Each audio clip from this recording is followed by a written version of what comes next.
On va écouter la parole du Seigneur. Je voulais continuer sur les passages obligés qu'on avait commencé les mois passés, mais le Seigneur m'a dit non, il faut parler d'autre chose. Et le thème de ce soir pour qui écrit, c'est le chiffre 9. Donc le chiffre 9.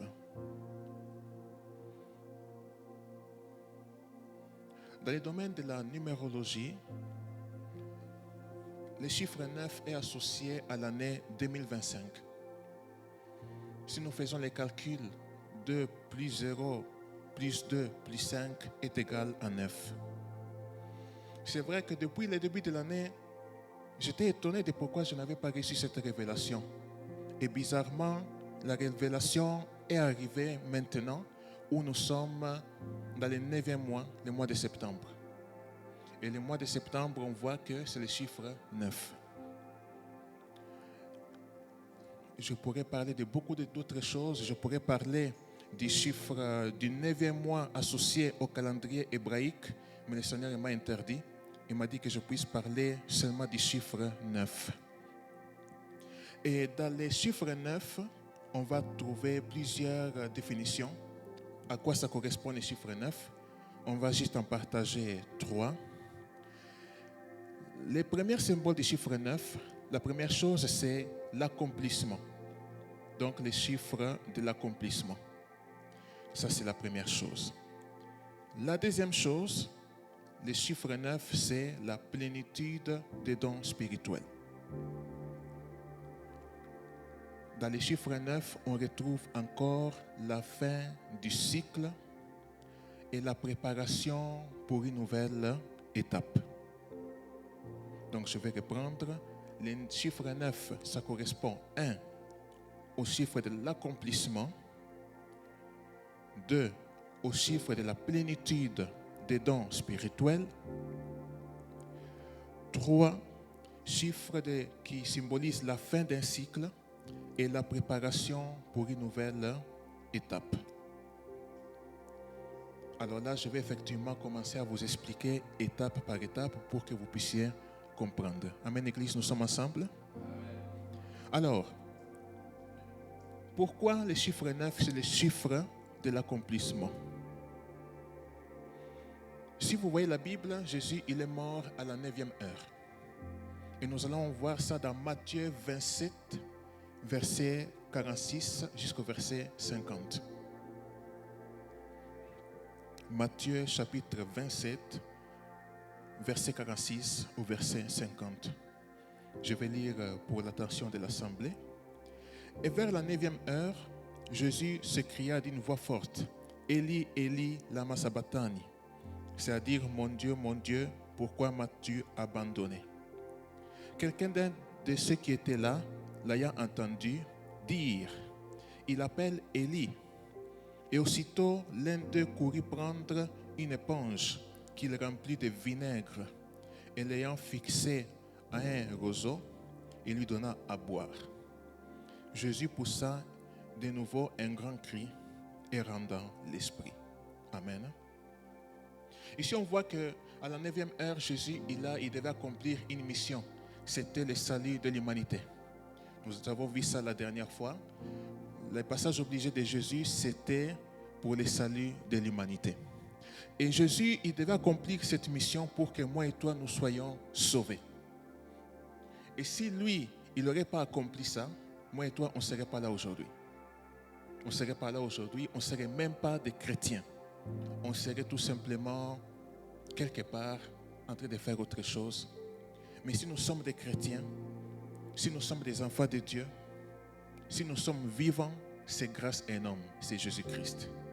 Lui, il a pris la condamnation afin que moi et toi, nous puissions avoir la vie. Parce que c'était nous, normalement, qu'on devait être à la croix. Mais lui, il a pris notre place afin que nous soyons sauvés. Quand on parle de l'accomplissement, c'est vrai que dans Matthieu chapitre 27, ce n'est pas expliqué. Mais dans Jean 16, verset 30, on va voir que Jean, il dit quelque chose que Matthieu n'a pas dit.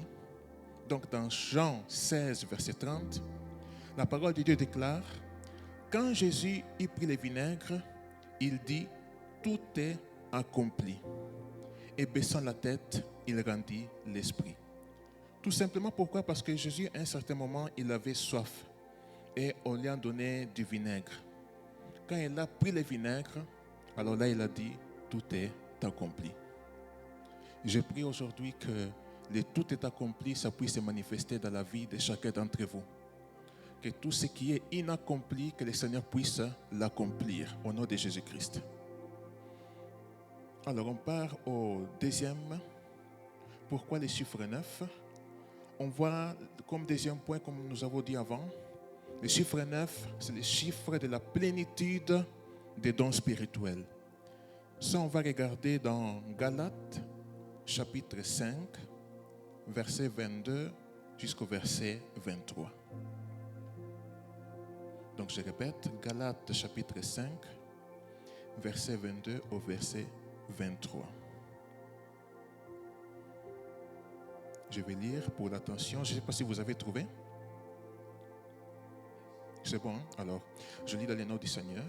Mais les fruits de l'esprit, c'est l'amour, la joie, la paix, la patience, la bonté, la bénignité, la fidélité, la douceur, la tempérance. La loi n'est pas contre ces choses. Amen. Alors nous allons faire un petit exercice. On va énumérer chaque fruit de l'esprit. Alors qu'est-ce qu'on a comme premier fruit? On a quoi? On a l'amour, c'est ça? Deuxième, qu'est-ce qu'on a? La joie. Troisième, qu'est-ce qu'on a? La paix. La quatrième, patience. 5, la bonté. 6, la bénignité. 7, la fidélité. 8, la douceur. 9, la tempérance. Donc ça veut dire qu'ici, on retrouve encore les chiffres 9. Les chiffres 9, c'est les... Qu'est-ce qu'on a dit? On a dit que c'est la plénitude des dons spirituels. Le mois de septembre, mes frères et sœurs, de la part du Seigneur, recherchons les dons spirituels, plutôt la plénitude des dons spirituels. Si ça te manque l'amour, si ça te manque la joie, la paix ou la maîtrise de soi, il faut demander au Saint-Esprit. C'est le Saint-Esprit qui va donner ça. Mais au jour d'aujourd'hui, on voit que dans l'Église, on voit que certains chrétiens, ils n'ont pas l'amour. Des chrétiens, ils n'ont pas la patience. Des chrétiens, ils n'ont pas la maîtrise de soi. Et comment est-ce qu'on peut dire que telle personne, il est vraiment chrétien? Quand nous voyons qu'une personne, il a les fruits de l'Esprit en lui, là, on peut voir que le Saint-Esprit a fait un travail en lui. Mais si on ne voit pas ces fruits, comment est-ce qu'on peut définir la personne qui est chrétien? Une chose qui tue le corps de Christ, et c'est ça je vais être honnête, c'est l'hypocrisie. L'hypocrisie, il tue énormément le corps du Christ, mes frères et mes sœurs. Comment est-ce que moi je peux saluer maman Clémentine, je peux dire maman Clémentine, comment ça va? Je suis content de te voir. Mais au moment que maman Clémentine va tourner le dos, je vais commencer à penser mal d'elle. Et ça, c'est des choses qui arrivent souvent dans le corps de Christ. Vous allez voir qu'il y a des groupes entre eux qui sont en train de parler mal d'un frère ou d'une sœur. Et moi, au lieu de défendre la personne, je pars encore à ajouter des mauvaises choses contre les frères ou contre la sœur. Ça, c'est de l'hypocrisie. De l'hypocrisie, on peut retrouver aussi dans des relations où vous allez voir que je vois mon frère, quand il fait quelque chose de mauvais, je lui dis, tu as bien fait. Quand il parle mal, je lui dis, tu as bien parlé. Quand il se comporte mal, je lui dis, tu t'es bien comporté. Comment est-ce que moi, je peux être ami avec une telle personne qu'au lieu de me dire la vérité, il fait tout le temps que me flatter? Ça, c'est de l'amitié avec hypocrisie ou bien amitié avec intérêt. Mais regardez qu'est-ce que la parole déclare dans Proverbes, chapitre 27, au verset 5 au verset 6. Donc, Proverbes, chapitre 27, du 5 au verset 6. Mieux vaut une réprimande ouverte qu'une amitié cachée. Les blessures d'un ami prouvent sa fidélité, mais les baisers d'un ennemi sont trompeurs. Moi, j'ai béni le Seigneur pour une amie à moi. Je ne sais pas si il verra la prédication, maman Gwendoline. Elle, à chaque fois que je fais quelque chose de mauvais, il me réprimande en privé. Il me dit, là tu as mal parlé, là tu as mal fait. Il fallait plutôt que tu fasses comme ça. Et moi, je préfère avoir des amis comme ça, au lieu des amis qui me disent tout le temps, tu as bien fait, tu as mal parlé, tu as bien agi, tu as bien fait. C'est pas bon ça. Donc, tout simplement pour dire, mes frères et mes sœurs, ces mois de septembre, recherchons la plénitude des dons spirituels que nous avons écoutés dans Galates 5, versets 22 à 23. Amen. C'est vrai que nous parlons beaucoup de la sorcellerie, c'est vrai. Il y a des œuvres de la sorcellerie qui ont été faites.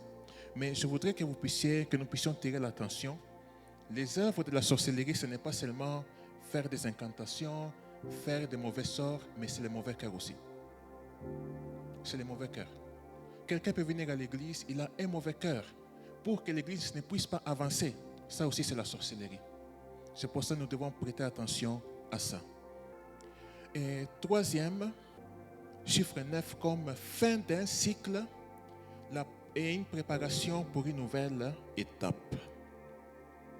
Mes frères et ma soeur, vous savez que 2025, c'est une année de transition, surtout pour le monde actuel, là où nous vivons.